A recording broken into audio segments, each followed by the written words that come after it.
up at 5 o'clock in the morning, and he was telling me some things he wanted me to share with you. I want to thank everybody for coming today. It's a sad day, but we're going to talk about some good memories that I have with my brother. I want to share some of these with you. Spent almost 58 years with Mike. We were very close. We were only 15 months apart. Typical big brother, annoying, but protective, caring. The story I heard was that when I was small, he would crawl into my crib and steal my bottle. I think my parents finally figured out when he looked like a Buddha baby and I looked like a poster for UNICEF. But being 15 months apart, we were like twins. I felt his pain, I felt his joy. By annoying, Mike had a habit sneaking up behind you and pushing the back of your knee so it would buckle. He seemed to always enjoy doing that and always pick the best times if you were talking to a girl or standing at your locker at school. Another of his favorite things was to sit on your chest and kind of let spit trickle out of his mouth and almost hit you in the face, and then he'd stroke it back up. Most of the time that worked.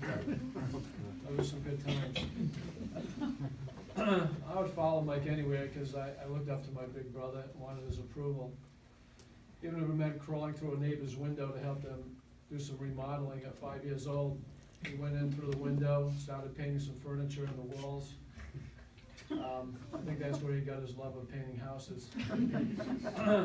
The police didn't agree with that, but so I think my family decided we needed to move out to a farm somewhere. So they brought us up to Aberdeen Street and we moved on to a farm.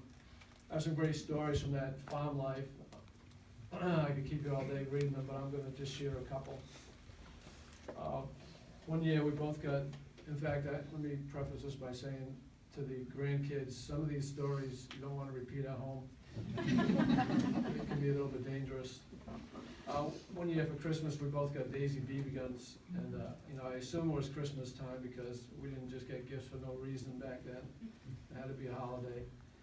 Well, we started out shooting cans with them, target practicing, then we progressed to shooting frogs, and then naturally to shooting each other. As we would head towards the ponds, we would be walking shoulder to shoulder to make sure nobody got in front of the other, because if you were more than 4 feet in front, you were going to probably get shot in the leg. But it wasn't like we had legs full of BBs because the guns weren't very strong. They just shot on an arc, but it made target shooting very difficult, but made shooting each other very easy, so we enjoyed those times together as well. Mike, being the firstborn, always got some of the best gifts. I remember one year he got a .410 shotgun. He would put on his hunting clothes and his camouflage and he'd head out hunting every day. With his love of animals, he never shot anything. He always came home by himself, nothing with him, but I think he just liked to hunt to look, so he would go out and shoot all the time. Then one year we were about 12 years old. My parents bought him a cow. And I was like, a cow? How's that equal to me getting 2 Polish hens? But, he loved that cow. He'd get up every day and feed it from a bottle. And because of our limited vocabulary, no internet at the time, we named him Moo Moo. Very appropriate for a cow. Worked out pretty well. Moo Moo grew up thinking he was a dog and thinking Mike was his mother. He slept on the porch with the dogs, he hung out with the dogs, and when Mike went out hunting, the dog would follow, the cow would follow him hunting and walking up and through the woods, going moo moo all the way and scaring away anything that might have been out there. But I remember a couple occasions with his cow Moo Moo. We would walk down to the bus stop, and we lived on a farm, so it was a dirt road. Then we went through a couple of paths, and then back into the town again, through a neighborhood. It was about a mile each way, uphill both ways. And we'd get down to the bus stop, and all of a sudden we'd hear moo moo. The cow would come flying down the road. Everybody at the bus stop would scatter, and we used that as an opportunity to go back home. We enjoyed those times together. He loved the cow almost as much as he loved his dog Cooper. He was an animal lover, and he could never hurt a fly. But Mike also taught me the value of hard work. Every summer when blueberry season approached, in July, after cherry season where we were able to just lay in the tree and eat cherries all day, it was very relaxing. The heat of July would come and he would wake me up saying it's time to go pick the blueberries. We'd spend hours out in the hot July sun picking bowls and bowls of blueberries. And we'd fill about 25, 30 pints with them and wrap them up, put them in a wagon, and once again walk down the street and sell them for I think like maybe 50 cents a piece. I hated it, but it was a chance to spend some time with my brother, so I did whatever he wanted to do. Always looking to make a buck. We used to walk to the golf course after July, spend every day walking through the woods, getting golf balls. We'd duck into the second or third hole, and 50 yards later, we'd come out, I'd have 4 or 5 balls, he'd have like 2 dozen. It was just a hard worker, always out there working hard. And we'd hang out at the 8th hole, because we figured that's where the average golfer would lose most of his balls by then, and we'd sell them. Make a couple of dollars, we'd buy a hamburger, a cheeseburger, a soda, and go home broke. But, you know, we loved the time we spent together. Then in the winter, we made Christmas wreaths with, once again, he found these holly type things in the woods that we'd go and pick. We'd spend hours picking bunches of these and tie them together, making wreaths out of them, and selling them. Always a hard work, always trying to make a dollar.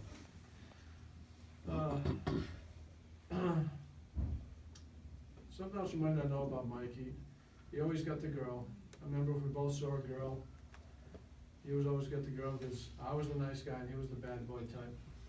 I remember when he met Cindy, she was sitting on Cindy Ray's wall on Aberdeen Street and probably waiting for the Stevens boys to come up the hill. He came up the hill and, you know, we saw her, we spoke with her, and Cindy became the love of his life back then. And thanks to that union, I've got 3 beautiful nieces and nephews, Mickey, Michael, and Jamie. He was very protective of the ones he loved. By protector, I recall times that we would hang out with all our friends, and when we roamed the streets or go from town to town, there'd be other groups of kids there, and they'd be looking for the weakest one to pick on, or they'd want to fight, and that kid always ended up being me. I was the small, skinny one. And I remember in particular this kid Bobby Burns up in Fistville. We met them one night, and of course they wanted to fight me. I was petrified, but Mike stepped up. He said, if anybody's going to fight anyone, it's going to be me. And then all of a sudden it's, okay, Mike, don't worry about it. There's no problem here. And that's what big brothers do. They protect you. Mike always had my back, and with him around, I always felt safe.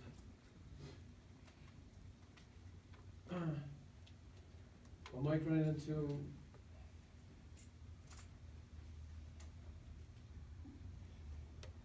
some problems.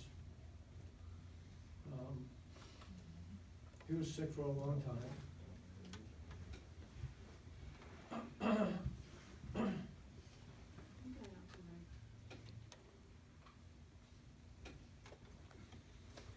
He ran into a thief of time, I like to call alcoholism.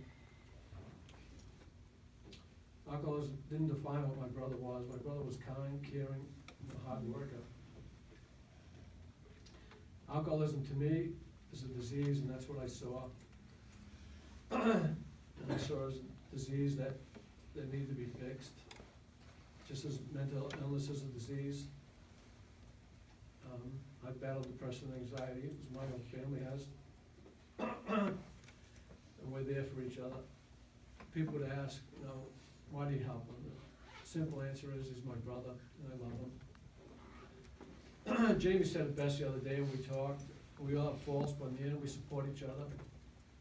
So family first and foremost. When Mike was in the hospital having his leg amputated, and I'd go in to see him, the first thing he would ask is, how's David and Rachel? They'd always know what was going on with everybody, and was genuinely concerned about them. He knew somebody was having a problem, I guarantee you. When he saw you, would ask to see that that person was okay.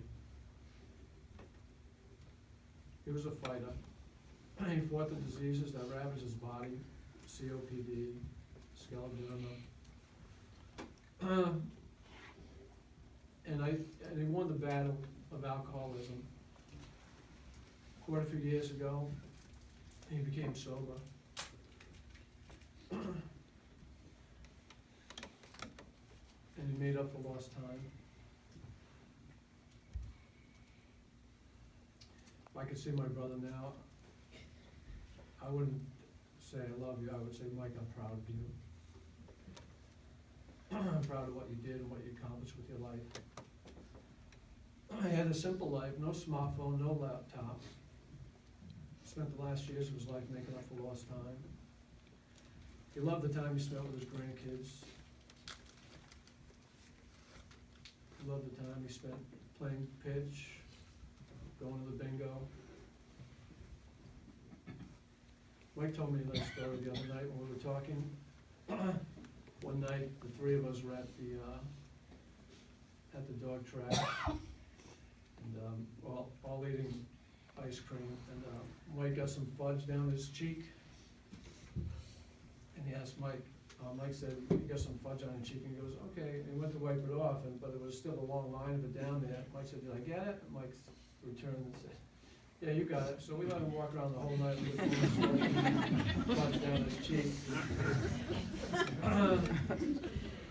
But that's a Stevens move, that's what we do. If you have a dime-sized pimple on your face, don't try to hide it. We want to see it, we want to mention it.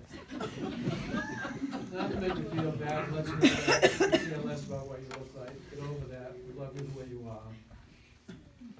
are. Mickey mentioned me not too long ago, that, do you think he knows we forgive him? My answer is always, Mike knew we loved him. That's a given and doesn't need to be said out loud. And I feel there's nothing to forgive. You can't forgive someone for things they didn't know they did. As Mike got sicker and sicker with emphysema, I feel like now is my time to be his protector. And I did what I could to protect him. If I could get him to come back one more time and just push the back of my knee, I'd be okay with that. Rest in peace, dear brother, until we meet again. I'm sorry this world cannot keep you safe. May your journey home be a safe and peaceful one. If anybody would like to share a story about Mike, the mic is yours. We've decided not to have the funeral service today because my mom's having